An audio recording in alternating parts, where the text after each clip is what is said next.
say your name for the camera for us? Hi, my name is Randall Searcy. And what do you do on campus? Well, my title is tutor, and I work in the tutor center to help students learn how to learn. My description of what I do on campus is help students reframe and gain new understandings of what the learning process entails, so it makes them stronger, more resilient. And my second role, or equally important role beyond tutor, is to help students connect openly and explicitly to their own story. Now, I personally can attest for this man's talent for tutoring, and he helped me personally figure out those missing parts. And I just want to stress how important that is, because like I said, I've had previous experience with other tutors just not knowing, and that's not their fault, not to them. One more question for you. Oh, sure. What is a big thing that students come to you and they struggle with, even though you are helping? What is that one thing of like misconnect that you try to power through? Oh, it's a great question. And of course, it's individual to each student.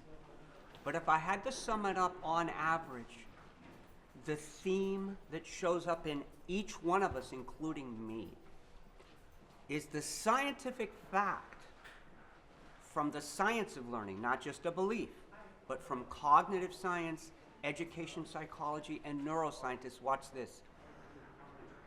All learning, all meaningful learning, requires that we experience confusion.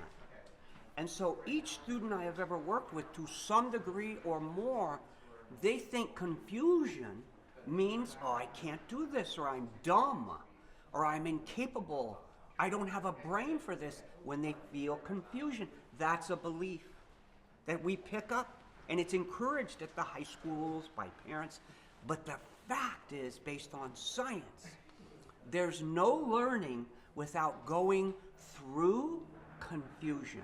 When we know something, 2 plus 2, we're not confused. So I'm seeing you very clearly, and there's no fog or confusion.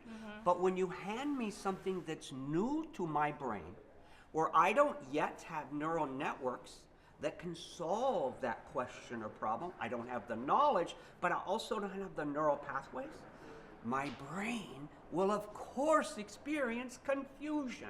Now, you ask the question, what's the central thing you run into? How does a student respond to that confusion? Do they say, oh, means I'm stupid and I don't like this feeling, and they quit? Or do they see the confusion and go, this means there's learning possible here. I'm feeling exactly what I need to feel to learn meaningful things.